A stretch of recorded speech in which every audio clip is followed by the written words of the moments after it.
உட்காருமா பாப்பா உட்காரு. ஐயோ நன்றிலடி வயசுக்காரல கண்ணாடி தான் பொண்ணு வராரு. பாப்பா அம்மா ஸ்டெண்டாஸ்கோப் ஜாகில் இருக்கு. போய் எத்தனை டைம் திடீர்னு தயார் செய்யுது ஸ்டெண்டாஸ்கோப். சண்டாஸ்கோப்பா டாக்டர்லாம் திடீர்னு மாறுவோம்.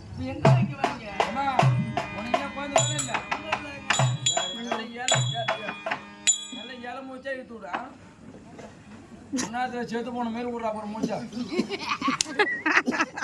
ஐய மானங்கட தேவையா நல்ல இலை மூச்சா விடுறிய சொல்லுவாங்க சொல்லுவாங்க ஒழுங்கா சொல்லுங்க. சொல்லுவாங்க நீ வெளியே தானே இருக்கா, நீ வெளியே தான் இருக்கணும். பாப்பா உள்ள இருக்கு ஏமா நல்ல இலை மூச்சா இழுத்து விட.